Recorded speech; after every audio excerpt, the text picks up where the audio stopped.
So we are recording and everyone's coming in.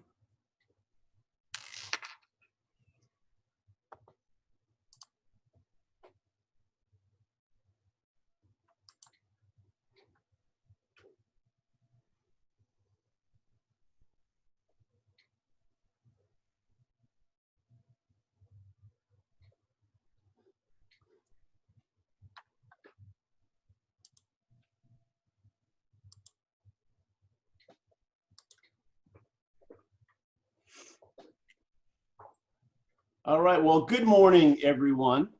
Happy Thursday, August 13th. Welcome to the Boca Chamber's monthly breakfast, virtual style. We got a pretty special program this morning with our mayor of the city of Boca Raton. We're gonna hear all about the great things going on in the city, even amid our crisis here, the pandemic. But there's still a lot of positive things going on in our city, and we look forward to hearing from the mayor in a moment. But I wanted just a few housekeeping issues right off the bat. We will be recording this event this morning as well. And we're going to have some time, I hope, at the end for some questions for our mayor. And so we're going to use the Q&A box. If you drag your mouse to the bottom of your screen, that'll pop up and you can ask your question in that box. And then I will be able to, depending on how much time we have at the end, ask all your questions. Hopefully we can get to all of them. I'm sure that the mayor is going to answer probably most of them through his presentation. But we are excited today to be doing this. As you all know, if you've joined us in the past 5 months, we have been very, very active in the virtual space. We've been able to have several of these breakfasts virtually. They've been very well attended. In fact, today, we have almost 300 of you all registered for this event. So we're so excited to have so many of you join us this morning from your living room, your kitchen, wherever your office, wherever you may be. We're just excited to still be able to connect you to the critical information happening in our community, and certainly with our speaker today, Mayor Singer. I do want to recognize and welcome the rest of the City Council. Normally, we'd be recognizing them in a ballroom of a hotel, and they'd stand up and we'd get to see them. Not so much today, but I still want to recognize them, and that is Deputy Mayor Andrea O'Rourke. Welcome, Deputy Mayor O'Rourke.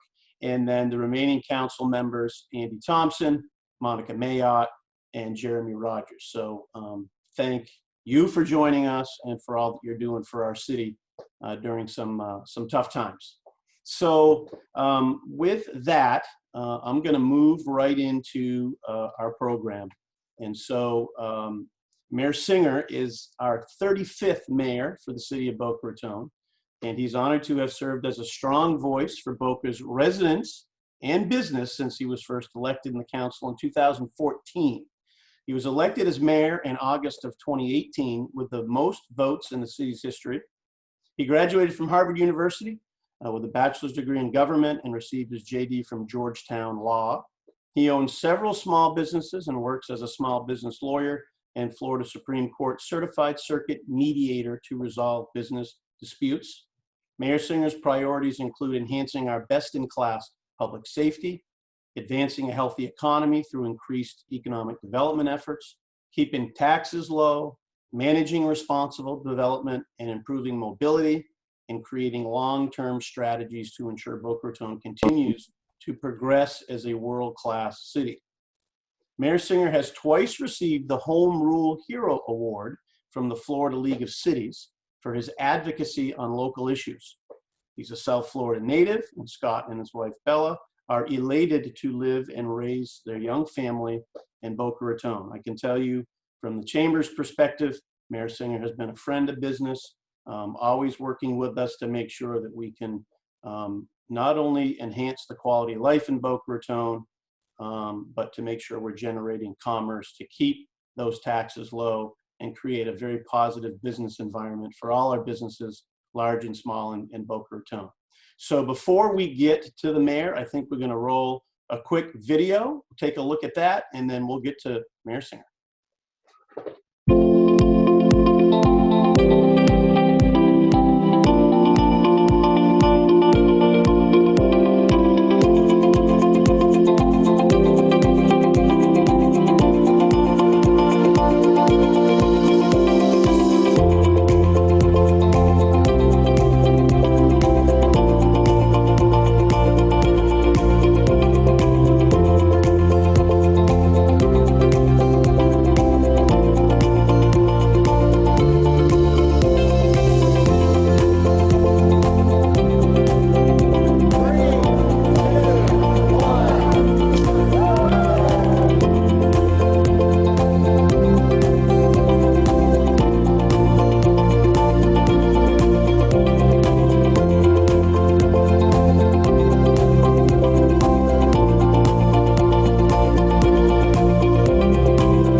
Mayor, that's a great video. That's a great way to kick us off this morning.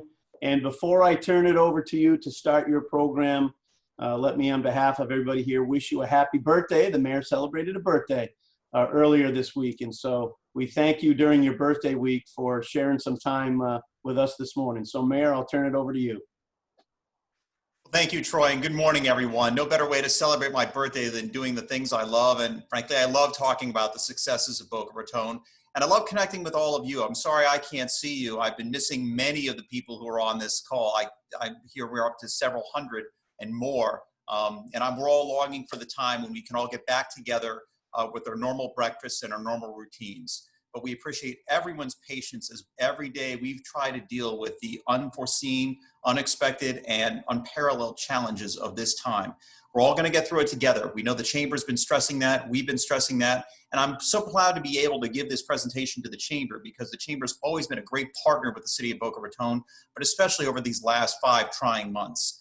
We have some great things to highlight about the year in progress before March and what we've been doing since March to react and be proactive on how we can get restarted for business. So why don't we jump right into it? If you would, on the next slide, please. Thanks. Let's talk about our economic development efforts because they're important for all of us. We understand the strong ecosystem we have in our community. And I'm not just a Chamber fan, I'm a Chamber member. So, fellow Chamber members, business is at the forefront of what we think about as a city. Our economic development efforts have continued to be a success for the city of Boca Raton. Since the second quarter of last year, so a little more than a year really before COVID kind of shut our efforts down in recent months in the traditional way, we've assisted 27 companies in either relocating or expanding their corporate headquarters here. 12 relocations, 15 headquarter expansions. And just in the last year, that means more than 1,000 jobs created and nearly 900 more jobs retained. That's an additional 2,000 jobs. And over the nearly decade of our own economic development program, first with funding and then the Office of Economic Development, we've created or retained more than 10,000 high-paying jobs in the city of Boca Raton. And that's really astounding for a community of our size. I always like to say that we punch above our weight for our city in terms of business strength, and that continues to be true. On the right side of your screen, you'll see one of our advertisements as part of our campaign that highlights the strength of the Boca Raton Airport. We're advising people to make it a one-way trip. We want corporate executives to come down here, see the quality of life, and understand that this is the place that their corporate headquarters should be. We're lucky to have an airport, a thriving airport with customs, even though it hasn't been used as much lately, right in the heart of our city. That means a corporate executive who from across the world can take their private jet here, come here on a weekend and drive 10 minutes to their home. And it is a surprisingly big driver of where corporate relocations happen. So by targeting the CEOs and C-level employees, we've been able to be successful. This is only part of what we're doing. In August, we're going to be unveiling, later this month, we're going to be unveiling some targeted advertisements, trying to attract more of the flight that's coming from other places. If you would go to the next slide. We've had some recent successes in the media. I'm sure a lot of you have seen some of the news of some of these corporate names here. Amazon in the center of your screen recently announced that they're opening up a delivery station right here in Boca Raton. It's up and running. It's on Military Trail, and it's expected to add several hundred high-paying jobs. Just last week, ADT announced a partnership with Google. Google is investing nearly $500 million in ADT as part of a long-term strategic partnership. And it speaks volumes about not only the strength of ADT, but also our city, that another tech innovator like Google wants to build on the tradition we've had of innovation and innovative companies here, starting with IBM 50 plus years ago, and find a significant investment in Boca Raton. We're looking forward to the hopeful job growth that will bring. You're seeing some other corporate headquarters who we've actually attracted or helped expand in the last year on the left side of your screen. Canon, who's been a longtime corporate partner here. You saw some ribbon cutting footage from our ribbon cuttings with Hair Club, formerly Hair Club for Men, Mobile Health, and Orbcom, communications company. And on the right side, we had our long-term partners at FAU, Tech Runway, and the Research Park of FAU. They've helped grow jobs. Last year, we were proud to support the Research Park's international efforts when they've been targeting companies abroad. And my last conversation with Andrew Duffel, he shared with me about a dozen jobs were already created by that partnership, which is more than what was expected. If you'll go to the next slide, please.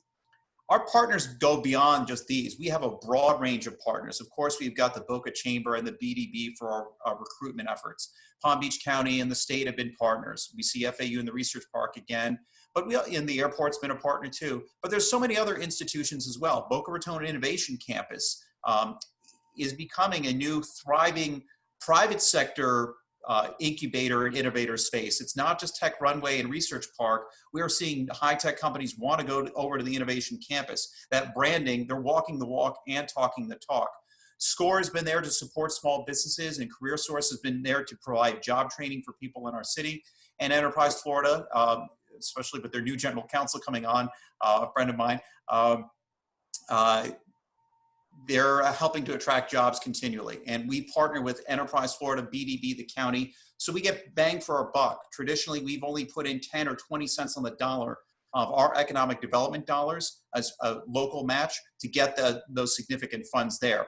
Even without the funding that's been less available in recent years, we're still attracting jobs, and that's important for all of us. Every job created supports several other jobs. So I, as a small business person, as you as small business people, we want to see those big corporate headquarters here. They help make sure the engine runs, and they help our philanthropy.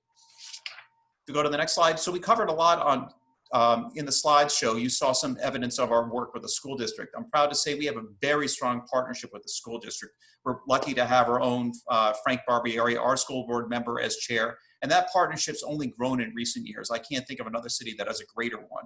And we're walking the walk there too. In the center of your screen, you see O5C Elementary. I'm sure all of you know about it by now. It's the temporary site of a school on Military Trail that's been up and running since last year.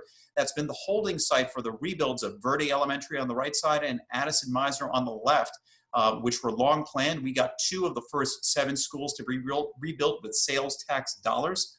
And O5C has allowed those rebuilds to continue on schedule. So important. We're looking forward to the opening of Verde Elementary later this fall. At some point, we thought it would be this week, but because of COVID, it's a little later. But that's campus's state of the art and up and running. Addison Meisner, you'll see that the demolition photos, but we're looking forward to their swift progress. That site has been cleared significantly since that photo was taken just recently. And O5C is going to have a lasting impact on our community because it's going to be the site of a new permanent school. And the city's had progress on that. We finalized the site for the permanent site. We had to work out some challenges with the land and some well fields and some roadways, but we've gotten that squared away. The school district is preparing for that construction, and they hope to begin that at the end of this coming school year. So in the summer to fall of 2021 to get that up and running for once Addison Meisner is rebuilt and those students can vacate, we can get a permanent site right in our school. Adding 1,200 student seats to our city puts a significant dent in any crowding issues. And we've had explosive growth in our school population. It's not from new construction, it's from younger people moving here. And if the recent months have been any indication, we're seeing strong demand for homes in Boca Raton, particularly before the start of the school year. I've talked with a number of realtors and they said that the under $1 million price for homes has been very hot. We're setting, I saw another record set yesterday for a dry lot. So that's good news for our economy and good news for home values, but it's also good news that we've got the student space to accommodate the increased demand. We'll go to the next slide, Brightline. So you saw a little bit in our slide, and I think most people here know that a Brightline station is on its way to Boca Raton. That was unanimously approved by the council in December, and we acted quickly to take advantage of this opportunity, once in a real lifetime opportunity to connect to a major transportation network. So Brightline's been in the news recently. Unfortunately, they have not been running trains because of COVID. There's been decreased demand, and we can understand that. People are not commuting the same way they have been, certainly. So it made sense for them to stop their train schedule in the short term, but they are proceeding as a company. Construction remains underway in Orlando for their station. They want to get that up and running by 2022, and they've been at work behind the scenes as well. We partnered with Brightline on 2 federal grants. They're called CRISI grants. They're grants from the Federal Railroad Agency, and we're hoping to get approval of both of those grants in the 4th quarter of this year. If the larger one is approved, it will mean a significant savings to taxpayers because Brightline will get money to build its station. We'll get money to build the parking garage, partial money to build that parking garage in the order of $1.5 million, we hope. And that's that structure you see on the right side next to our downtown library. Brightline is still hoping to have this train construction up and running in 2021, and that will be accelerated, we hope, by the grant of that receiving that Chrissy grant. If not, they might have pushed back a few more months, but they're still proceeding. And you might have seen that Virgin Trains has no longer branding with Brightline. They've gone back to their original brand, but the company remains out there. They're still working on progress, and we're optimistic to see this moving forward. We still think it's going to be a significant game changer, as so many people have said, for decades to come. The COVID times will end. People will be commuting again. And I think that, frankly, a lot of us have been driving a lot less recently. That may bode well for people wanting to not drive to Miami as much, even for leisure or ordinary trips. So we may actually attract more people in the long term. We're always about long-term thinking, and Brightline is a significant part of that. They've also been at work on constructing the new and improved community garden sponsored by the Junior League of Boca Raton. Those plans remain underway, and they're going to continue. We'll go to the next slide, please. So let's talk about COVID. I mean, it's on all of our minds, but we've been focused on recovery from the get-go. And the city acted aggressively early on to try to heed the health experts' advice in saying shutting down things earlier. We looked to our south where we saw the problems were more prevalent in Miami-Dade and Broward County. And we were one of the first cities in Palm Beach County to do a number of things, knowing that the inevitable train of thought and train of proactive steps to try to keep flatten that curve were coming. We thought better to start earlier. It might enhance the recovery. So on March 17th, we were one of the first cities to say put in a temporary order suspending in-room dining and restaurant use. We put in an order for curtailing retail use. We had put in one of the first stay home, stay safe orders in the county, and one of the first orders in the county to encourage the use of cloth face masks. We've been preaching the consistent message, and we want to thank the Chamber for doing so too. Please heed the health experts' advice. It's so important. And I think the numbers have borne us out. On a percentage basis, per capita, for our Boca Raton area, and those numbers are skewed even by the county, which didn't follow all of the same steps we did initially. We've had lower percentages of infection than other cities. And Boca Raton started off high just based on the list of the cities. Based on our location in South Florida, we've moved steadily down compared to other cities. Obviously, we want no COVID infections for anyone, but we've done our best to try to stem the spread of this disease. We've worked consistently with other governmental agencies. The first month of our response, we were on daily calls with the county. I was calling mayors up and down South Florida, trying to coordinate the response. And the sooner we got onto a coordinated response, as we've had in recent days with the county, I think the better and stronger our response has been. It avoided a lot of confusion. It helped bring consistency and clarity. And that consistent message, I think, is going to continue to serve us well. I want to thank the state and the county. They were great partners in a whole variety of ways. You'll see the photos here from a press conference we had jointly with the city, the Fish and Wildlife Commission, and the Chamber. At that conference, we talked about how the Fish and Wildlife Commission was there to provide support in April when we had a lot of people boating on our Lake Boca, and also concerns about the spread of the Boca Bash. I want to thank the organizers of the Boca Bash who wisely saw that this was not the time to have boaters out there, and we actually got the state to suspend our prohibition on banning anchoring. So we were able to, for that weekend only, stop people from anchoring up to keep the waterways clear and prevent what could have been a real opportunity for the disease to spread. And at that conference, Troy was able to unveil the Moving Business Forward program, which we'll talk more about later on. So the coordination has been essential, and it will continue to be an essential part of our recovery. And we responded immediately too. It wasn't just shutting things down. It was trying to come up with adaptable and innovative ways to help our businesses. So when restaurants were closed, the Chamber approached us and asked, can we suspend their normal tight restrictions on signage and allow A-frame signs and sandwich boards like the ones you see in banners? And we instantly responded. That was put up that we suspended those requirements immediately and allowed restaurants to advertise the delivery and takeout. We partnered with the Chamber and a whole range of businesses by promoting those businesses early on and retailers that had takeout or touchless drop-off options, so you could get the supplies and food you needed. We then allowed restaurants to bump out into outdoor seating areas. So if, for example, no one is parking in a parking lot, we allowed restaurants to use that parking space. And you'll see a picture here in Meisner Park where we actually shut down traffic on Plaza Real for quite some time to allow restaurants to use that space when they could go to 50% capacity. And we're going to continue to partner with our restaurants, our retailers, and all our businesses to come up with creative ways to get everyone up and running as quickly as possible. We'll go to the next slide. We've had to adapt as a city too. And like this meeting that's virtual today, we've done a number of things virtually. One of the creative things we've done was virtual inspections. We weren't able to send home inspectors out inside to homes right at the height of the COVID crisis. So we were doing things virtually, and we're able to get homeowners and businesses permits moving quickly along. We've expanded our virtual offerings over the last few years, and this has continued. We've had a number of virtual meetings, and not just the city council meetings, which fortunately have allowed more people to participate than they could otherwise in our very cramped chamber, which would be even more cramped because of social distancing. But we've gone online for so many ways. From March to July, we've had nearly 500 meetings, business meetings and public. They included training, bidding process, bid openings for our contracting processes, interviews, virtual camps, virtual offerings, and just meetings with applicants. We've had online payments for city services. We actually provided more drive-through services for our library and beach permits, our boat permits, our dog park permits, and our libraries had a range of offerings. Again, we've over the last few years, we've invested hundreds of thousands of dollars for online resources, and those have been used well. But you can go online, check out books, pull up to the Spanish River Library, and they'll drop them in your car, touchless.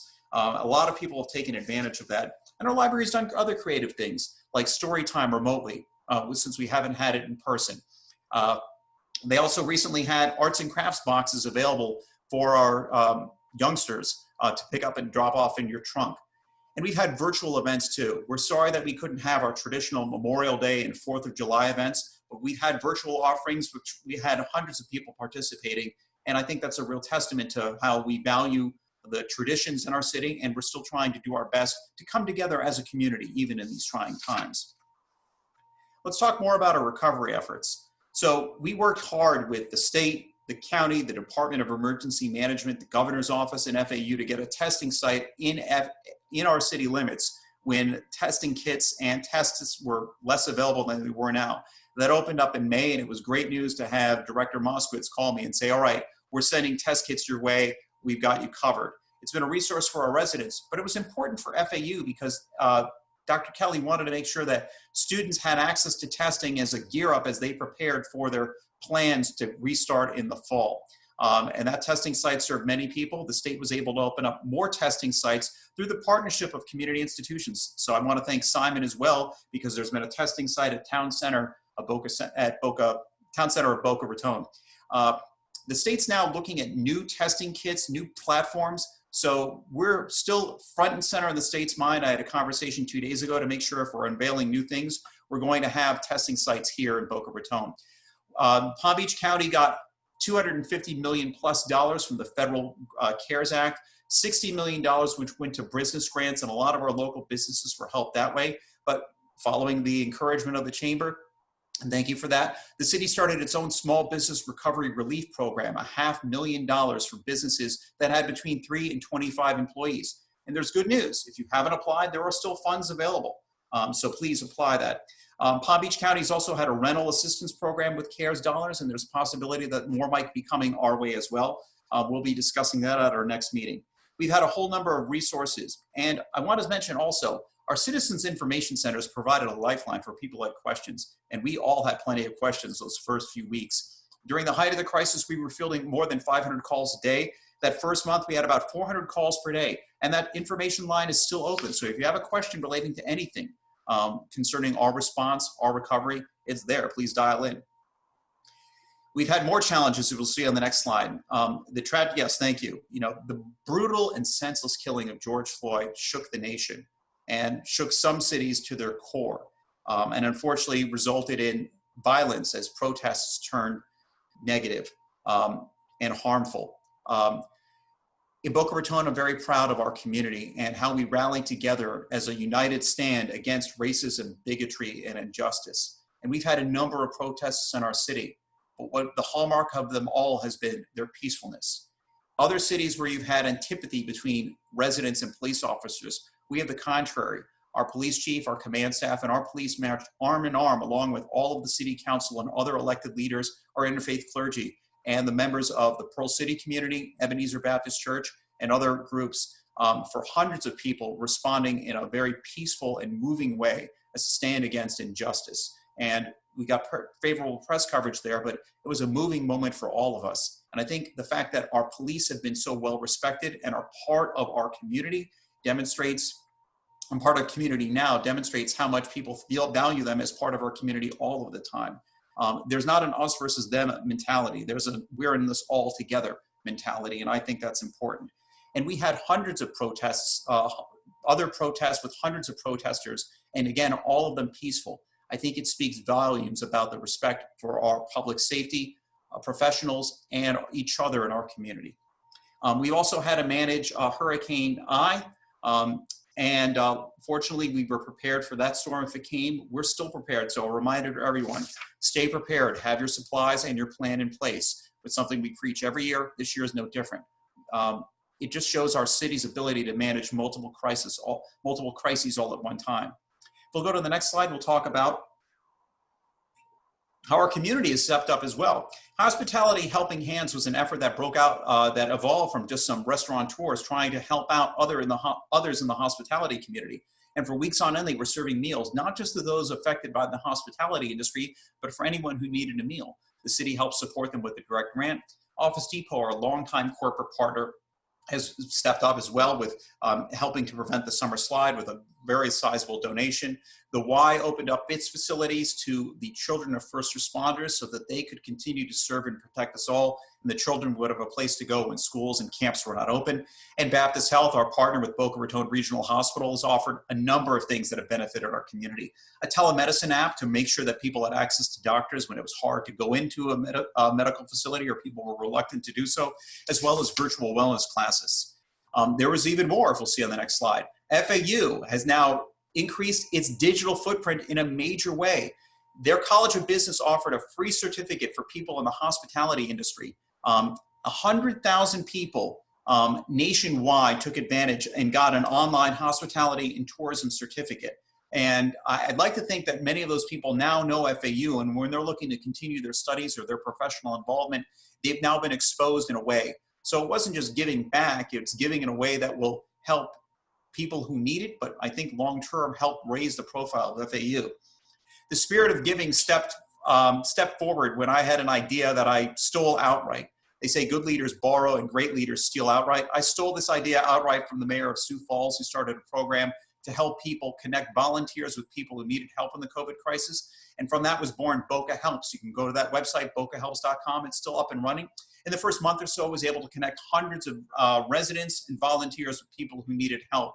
The Spirit of Giving acts as a wonderful clearinghouse, and they did so here as well. The Boca Chambers had so many programs, no charge to members, free webinars, moving business forward. They've worked with us in so many ways on the signage we mentioned, the grants, and the virtual networking like we're doing today. And other nonprofits have stepped to the forefront, like Boca Helping Hands, the Interfaith Clergy Association, and they still need your help. So if you're looking for a way to help, you can go to bocahelps.com. You can talk to the Chamber or many of the other organizations in our city. Even more community action, speaking for the philanthropy of our city, as we'll see on the next slide. Brookfield, the owner of Meisner Park, the shops there, partnered with Booker to provide 10,000 headshots for professionals who needed them, who wanted to update their resume, their online presence, their LinkedIn profiles. We've had wonderful students from Boca High, the Tree Club there, young people like Luke Lynch, who served on our city board, started another program that got nationwide acclaim, Corona Can't, a hashtag and a movement to really remind people Corona can do a lot of things, but it can't stop us from this or that.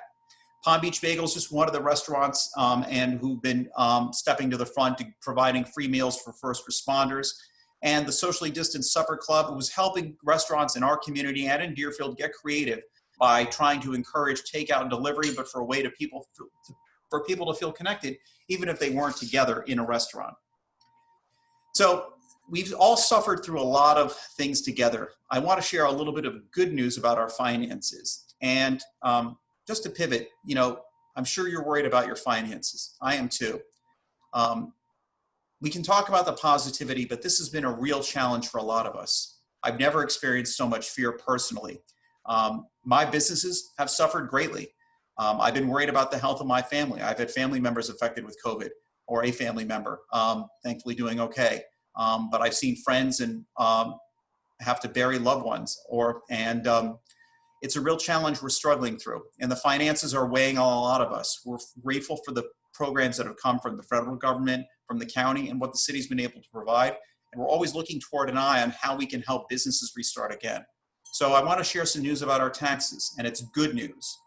First, just to remind everyone, you're going to get your property tax notice in the mail this month, and you'll see a whole range of line items on there. It's not just the city of Boca Raton. In fact, only 20 cents of every city dollar every tax dollar goes to the city. So the majority of your taxes go up to either the Palm Beach County School Board or Palm Beach County for the services they provide. But there's a whole range of other organizations who are on your tax bill as well. If you'll see on the next slide, though, pleased to say that I'm pleased to announce that our tax rate is not increasing this year. As cities have struggled with their budgets, we are one that said we are not raising taxes. In fact, our tax rates dipped ever so small, slightly. It's a small fractional reduction in rate. And I think that's important. I'd like to think that we would be hearing applause right now if we were all together. But knowing the impact on our businesses, we made sure that we were not raising our tax rate. We planned well for crises. We never planned for a crisis of this magnitude or length, but that sound planning has kept us in an ability to manage our budget without tax increases. So our tax rate is going to remain one of the lowest of any full-service city in Florida. And you can see how we compare to some of our peer cities.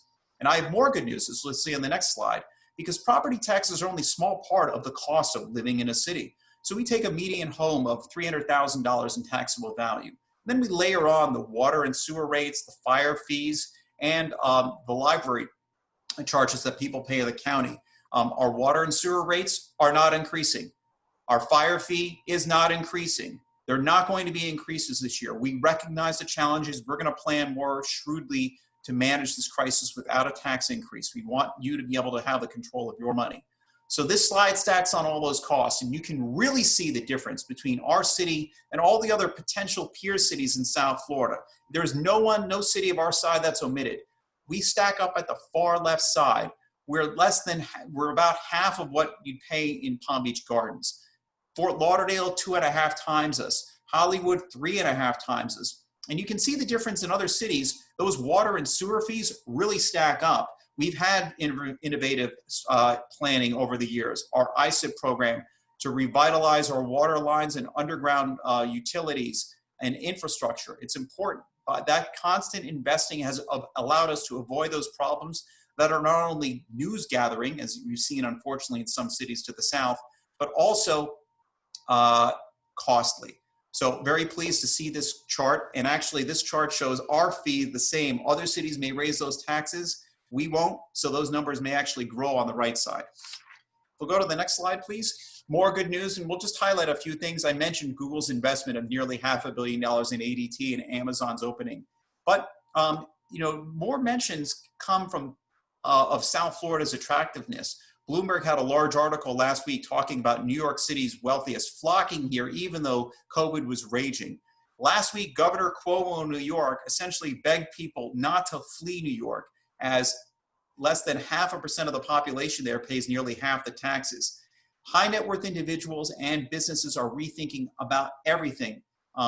It's a tough time to be invested in Midtown Manhattan real estate. And as someone who worked in Midtown Manhattan for 10 years, I really can't imagine how it would be commuting back to work and having thousands of people trying to cram in an elevator 2 or 4 at a time. Those businesses are going to be thinking about where they can work. I think telecommuting and working from home are here to stay. And the longer this crisis rages, the longer people are going to be rethinking about how they do work. So even if the corporate headquarters don't move, we're going to see a lot of executives and other employees moving here to South Florida. We're targeting companies here. We're going to have a campaign with the Wall Street Journal opening up later this month, talking about the things we always talk about: low taxes, high quality of life. It's never been more relevant. And urban areas are going to suffer, frankly. It is sad for them, but it's an opportunity for us to help weather the storm more quickly. We get nationwide acclaim as one of the best beach towns to live in. And that's not just my saying that, that's Wallet Hub, who ranked us as one of those. Companies like Modernizing Medicine get national recognition as one of their best workplaces, and we're going to see more of that in coming months. We still have great philanthropy. Our hospital's been very strong. We've had nearly $30 million in just 3 grants in the last few months. Our hospitality industry has responded, as the city is going to be doing so, with the Palm Beach's pledge to make sure that we are opening up in a safe way. And the Boca Raton Resort is one of those members. They're still undergoing a 9-figure renovation that's going to propel that institution into the next century. And you can see that picture. They're all about love. And that sign was a beacon of hope for our community. So let's talk about our reopening. First, are we ready? Well, we are, and we've been planning for it for a long time. We've been working toward phase steps, as we'll see on the next slide, because we're going to continue to encourage social responsibility and safe practices. And we have a new initiative that we've just unveiled today, and you're some of the first people in the world to hear about it. We're talking about how we've been ready. We've been restarting our tourism, our businesses, our individuals have been modifying their programs to accommodate social distancing. We've had facial coverings there to help stop the spread. And we've been working toward reopening in a measured way. We've been assessing and planning and preparing for months. We've been steady about our approach. We've been steady about many things in our city. We've had steady growth, steady investment, a steady increase in jobs, and a steady move toward a reopened post-COVID time. And it's really a transition point. We've been ready, we're steady, and we're ready to go. But we're not just gonna go, we're ready, steady, Boca. Boca is going to propel our enthusiasm. Boca, we have enthusiasm in our city, and we're going to propel us forward into the next step of how we restart when things are safe. We're very pleased to see that the numbers in Palm Beach County for infection rate have dipped in the last week, and we want to see that trend continue. It's important that we follow now more than ever all of the guidelines of social distancing, mask wearing, washing hands, and avoiding unnecessary contact. By taking those steps, we can continue to ensure that we're going to propel ourselves forward as soon as we can and come out of this with a culture of greater health. So we're going to be leading by example. And today we have an opportunity for you to be part of that too with the Ready, Steady, Boca pledge. We've got a pledge for businesses and individuals, and it has gone live on our website now. You can go to myboca.us and take the pledge. And that pledge for businesses really is simple. It's asking you to promote a culture of health in the city by following CDC safety protocols and practices that will help reduce the spread of COVID-19 in our community and contribute to our steady, sustainable recovery. A lot of you have been doing this all the way, but I took the pledge myself as an individual, and I will be doing so on behalf of my business as well, my law practice, because it's there for residents and visitors too. It's a reminder for all of this that we're all in this together. COVID can affect anyone, and even people who are taking the safest precautions sometimes are finding themselves infected. So the more we can act safely, the more we can act responsibly with the spirit of community, the sooner we can get back to our normal lives, and the sooner and greater our acceleration will be toward a recovery. We want to make sure that we together continue to be a thriving city with plenty of activity, commerce, and prosperity. And the why is the important. It's to save lives. It's to protect the health, safety, and welfare of our community. It could be you, it could be a family member, it could be a loved one, it could be a neighbor. We don't want to see anyone affected beyond, we don't want to see anyone affected. We've seen too many lives lost already, despite good precautions. So please, do your best, do your part. As the Chamber says, as we say, we are all in this together. There are great reasons that we can work together for a sustainable opening and a lasting recovery. So thank you all. And I think we have an opportunity for questions. So at this point, Troy, will you be moderating or will I be reading them? Yeah, no, I'm going to moderate, Mayor. We do have some questions that have come in through your program. First of all, let me again just say thank you on behalf of the entire Chamber of Commerce and the community of Boca Raton for visiting with us this morning, sharing that very comprehensive program. I think it's really important for all of us to see all of the work that continues to happen in the city, in our community, the significant investments that continue to be made. You talked about them. Although Brightline is not moving on the tracks right now, that was a decision you all made less than a year ago to bring that game-changing development here that's only going to drive commerce into our community and bring the appropriate workforce here. That's a significant investment, a good public-private partnership, and thank you for that. You talked about the Boca Resort and the 9-figure investment, again, over in that property. Driving significant commerce and economy into this community. Although clearly the hospitality industry is hurting right now, historically the Boca Raton Resort and Club has been an amazing economic generator to Boca Raton, and certainly, of course, all the jobs that they create. No doubt that our world-class healthcare with Baptist and outside of the city limits, of course, we have West Boca Medical Center within that, providing the kind of health care that we need, and Baptist making some significant investment here with some new projects. So we love that as well. So I think it's important that you lay that out. I think that we've all been tested in ways that we really didn't imagine going through this crisis, and we're still in it.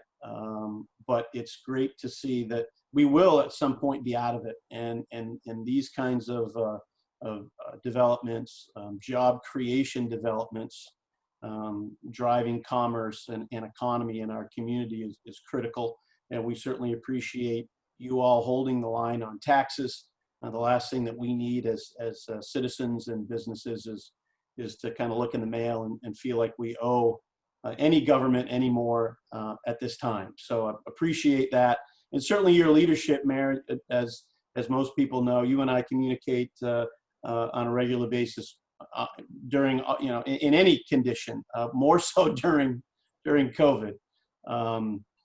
I appreciate your effort. I mean, it's a 24/7 game, even more so now. If there were more hours in the day, you'd probably work them. But we appreciate that, you and certainly your colleagues up on the screen here.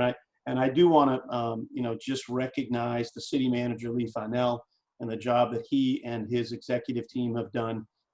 George Brown, Mike Wika, Chrissy Gibson, the team over at the city during these challenging times has been amazing. We've really enjoyed our partnership, again, in good times, but certainly to be able to come together in ways that we have in the last 5 to 6 months, I think is a testament to the relationship and how we will continue to move business forward with your help, with your partnership, and many other entities as well. But thank you for that. So let's, we've got a few minutes to get on to some questions. So let me start right in. You mentioned 05C over there on military. Again, I need to recognize your individual efforts in moving that forward so we can get the new Verdi built were significant. Thank you very much for that. The question is, will there be an opportunity for neighbors of Verdi K-8 to view the school, since they sort of endured the construction for the last 12 plus months? I think some would like to go and see the finished product. Well, thank you, Troy. That's a question I think more that I will raise with our school board member and our chair, Frank Barbieri. I don't see why we couldn't do some virtual tours. I've yet to see the facility myself. They've given me an invitation, but just had a lot going on. And because school wasn't starting this week, I thought I had a little more time to view it. But we will ask about that. I'm sure the school district would be happy to show off their product. And they've taken great efforts to respond to the concerns of neighbors. Even neighbors right around the school expressed some concern about the noise from some of their air conditioning facilities. And School Board Chair Barbieri was able to respond and make sure they put in more insulation. And I wanted to go back to that slide for just a second. We don't have to, that slide, because you talked about my colleagues, and I wanted to close with this too. It really is about partnership. It's not just, I'm so grateful to serve as part of a great team. And it's not just my 5 colleagues in the city, my 4 colleagues, of which I'm the 5th on the city council. And it's not just nearly the 2,000 city employees who I'm grateful to serve with every day and who work so hard to deliver the essential services we all count on and have counted on during this crisis. But really, this crisis has shown that this team effort and our response to COVID is really about the team of the 115,000 people and businesses in our city. We're all in this together. We keep stressing that, but our community health is dependent on respect and concern for each other. And that was going to continue. And if I have some glimmer of hope from this challenging, dark time, is that those bonds and that understanding will get there, will continue long afterwards. That patience, that kindness, we need to harness that so we can move forward together more quickly and be more sustained in our recovery. Thank you for that. Appreciate it. And we'll get with Chairman Barbieri and see if we can get some tours scheduled of the new school.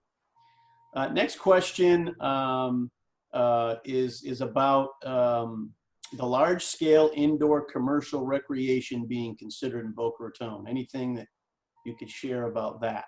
Sure. So there's a proposal to put an indoor ice rink, something Boca's never had, in the Peninsula Corporate Center on land that's been basically vacant since that center opened up nearly 20 plus years ago now. So it's a proposal for an indoor ice rink, which might provide another recreational amenity here. And unfortunately, we have a temporary loss, I'd like to think, only temporary, of a longtime institution, which is Strikes is closed, announced their permanent closure. I've been going there for 30 years since it was Don Carter Lanes. But having another recreational offering in our city's a possible amenity. The city council will be discussing that and voting that approval, voting on that, whether to approve it at our next meeting. But so far, I've only heard more interest than concern. Got it. Going back to Brightline, Mayor, the question is, will the severed relationship with Virgin impact the Boca Raton Brightline station? No, I don't think the severed relationship with Virgin will impact the station. I think Brightline has had enough of the challenges that Brightline has faced have been more significant than the branding deal. And really, it was a branding deal. Virgin was not a primary owner. They were a modest investor in it. So whether it's Virgin Trains or Brightline, there's something to be said for a bright line as a naming device. Those plans are still going to proceed. It's really more if we can get that federal grant. And I want to thank you, Troy, and the Chamber for your letter of support, along with other business owners. And we got supportive letters from our congressional delegates to make sure Congressman Deutsch, Congresswoman Frankel, even though it wasn't her district, to recognize the importance of that grant for our city and our community. Yeah, great. Switching now over to Town Center Mall from the city's perspective. And the Chamber's had the GM, Sal Saldana, on a Zoom like this before. We'll probably bring him back. He serves on the Chamber's board. But what's the state of the mall from the city's perspective? Well, we're here to ensure that the mall thrives. Retail is going to have some challenges, no doubt. Some of the efforts that Simon has taken or undertaken in recent years have helped that. They've attracted, they're trying to provide the experiential shopping that people have wanted, or at least before COVID, and will want again. Brick and mortar retail is not what it used to be, and it's not going to be post-COVID. But there are still opportunities for people to come together in an exciting, innovative space. And Town Center has been working on renovations to open that up, to provide more, opportunities to really enjoy shopping beyond just procuring an item. You don't go to the mall just to go get a shirt. You go there for the experience. And that's why Town Center Mall has been one of the most successful malls nationwide. We get a lot of sales tax dollars out of it. At least the county does. We only get shares based on population. But I'd like to think they're going to continue to adapt and innovate. The Sears site, they've been talking about plans for an outdoor experiential, essentially restaurant row.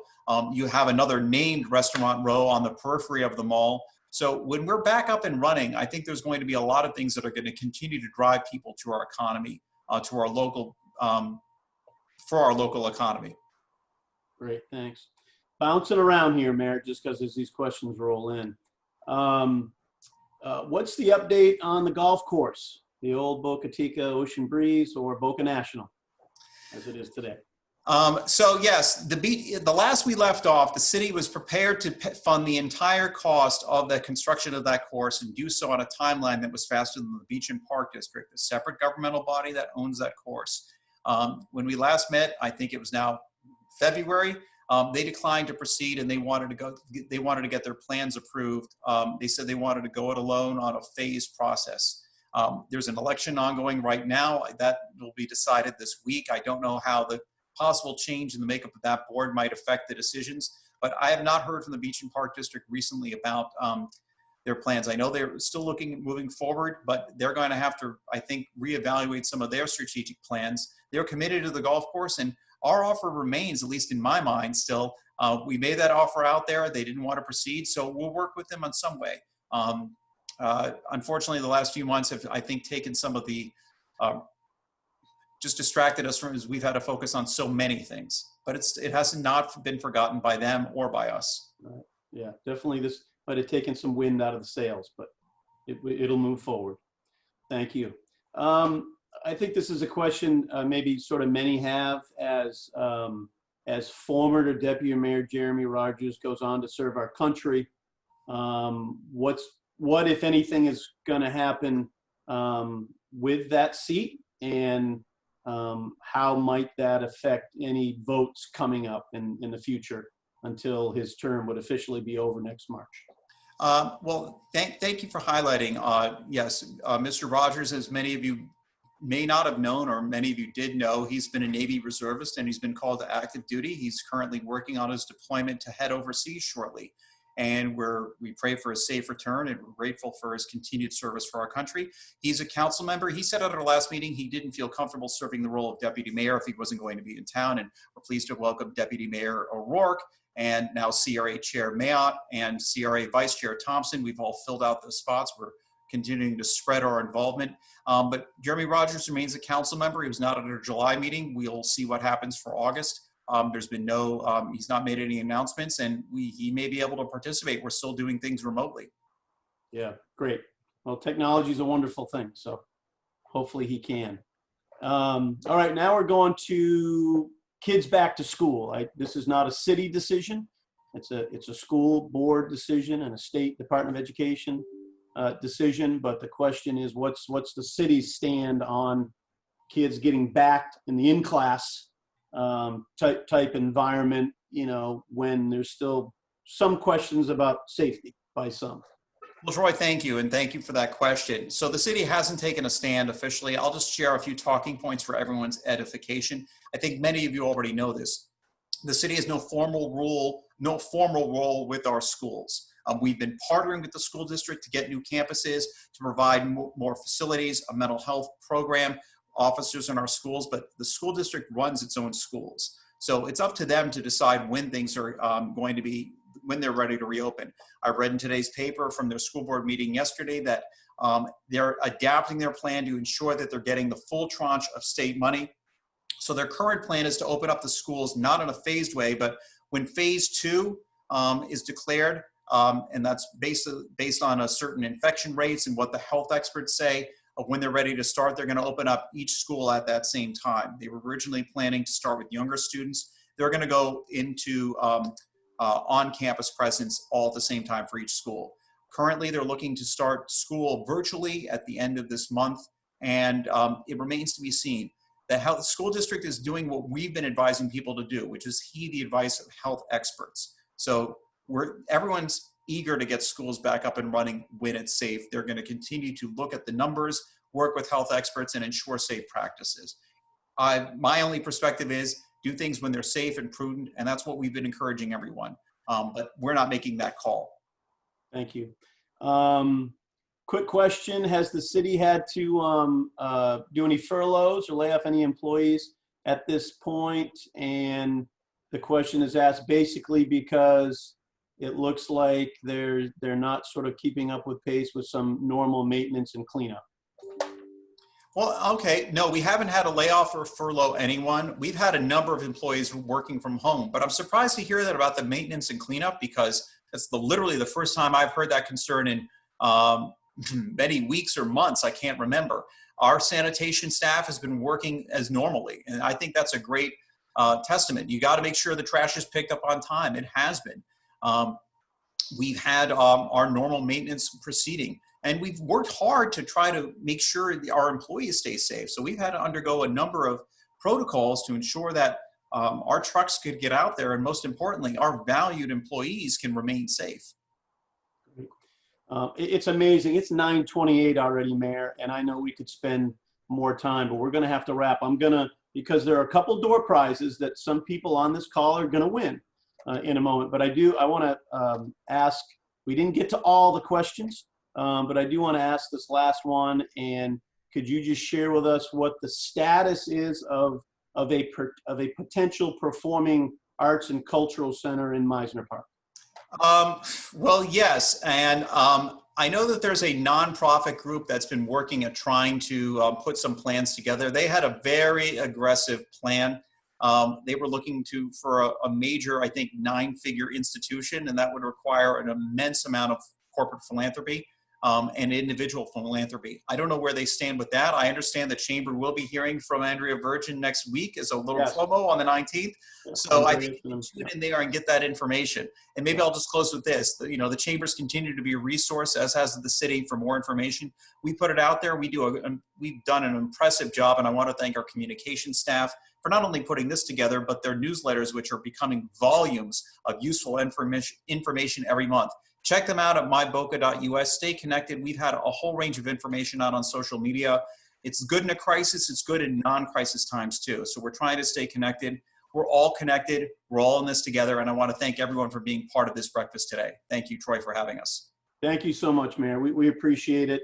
As the Mayor said, our partnership has never been stronger. And when you go to our website, you go to their website. When you go to their website, we're sharing a lot of the same information. Chrissy Gibson and Anne-Marie, they're doing great jobs with the communications from the city. So I encourage you to make that part of your daily routine, is to check both our websites for critical information for us on a daily basis. So couple things. Before we get to the door prizes, I just wanted to remind everybody that next Tuesday, August 18th, is our primary election. And as you know, the Chamber, as a PAC, they get involved in those elections. We communicate with you who we think those candidates align most with our business agenda. But most importantly, we just encourage you to vote. If you missed the vote by mail deadline, there's still early voting right now till Sunday.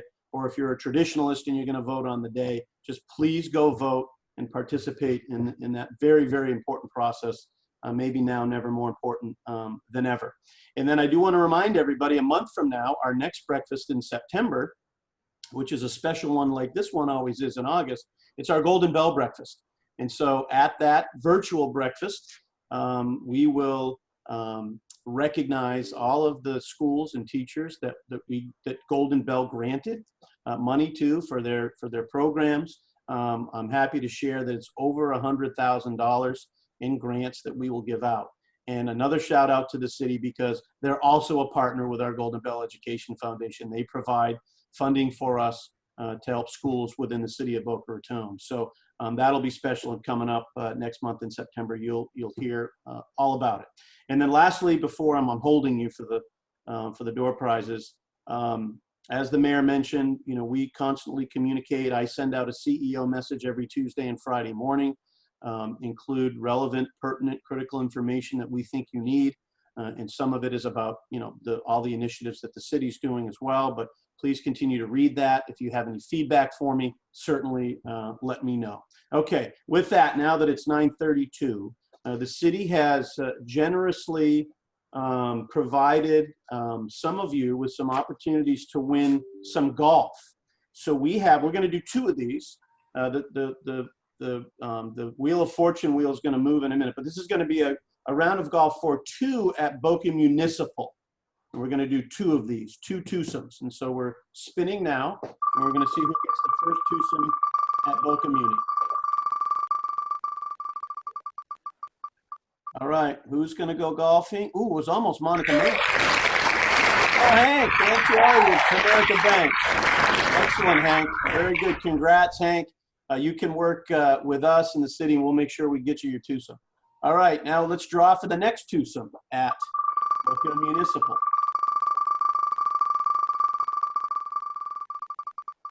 This is almost as fun as drawing it live. Greg Fox. Greg, congratulations. Well done. You're going to golf at Boca Muni. All right, now for the second 2, also golf.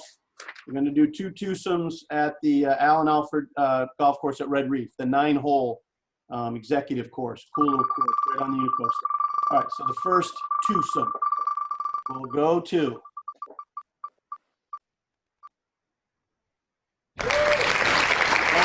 Michael. It's excellent, Michael. Congratulations. All right, and one more twosome at Red Reef.